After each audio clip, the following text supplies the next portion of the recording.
اقسام ہیں، ایک وہ جس سے انسان بنتا ہے اور دوسری وہ جس سے انسان روزگار کماتا ہے۔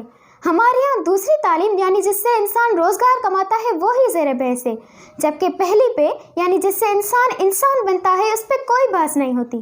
اسی لیے ہمارے یہاں تعلیمی نظام صرف نوکر تیار کر رہا ہے، انسان نہیں۔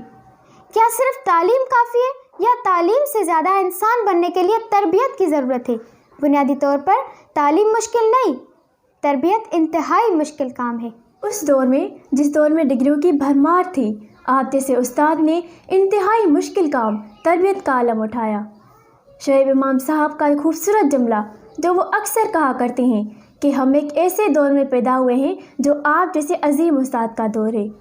اللہ پاک کی محبت سے لے کر آپ صلی اللہ علیہ وآلہ وسلم کی محبت سے ہم کنارہ کرنے سے ہر بندے کے اقدار کا احترام کرنے تک کا درس آپ نے انتہائی ایمانداری سے ہر طبقے کے بندے کو پہنچایا، جس نے لاکھوں کی زندگیاں تبدیل کی۔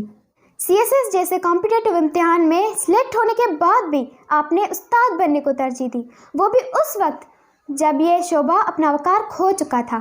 اللہ نے کہا کنتم خیر امت اخرجت للناس، تم سب سے بہترین امت ہو کہ تم لوگوں کے لیے نکالے گئے ہو۔ یقیناً آپ جیسے رہنما کی صورت ہیں وہ لوگ جو نکالے گئے ہیں۔ آپ نہ صرف خود نکلے ہیں بلکہ بہت سو کو لیڈرشپ کے انمول گر سکھا کر نکالا ہے۔ ہم جس چیز کو پروموٹ کرتے ہیں یہ معاشرہ اسی سمت چلتا ہے۔ آئیں ہم اپنے معاشرے کی سمت سنبھالیں اور ایسے کاموں اور ایسے انسانوں کو پروموٹ کریں جس سے معاشرے میں معاون فرد پیدا ہوں۔ آئیں ہم تربیت جیسے کٹھن راستے میں آسانیاں پیدا کرنے والے بنیں، یہ ہم سب کی ذمہ داری ہے۔ سر انشاءاللہ آپ روز قیامت سرخرو ہوں گے اور میرا رب انشاءاللہ آپ سے کہے گا ویل ڈن قاسم علی شاہ۔ اللہ تعالیٰ آپ کو ہمیشہ سلامت رکھے۔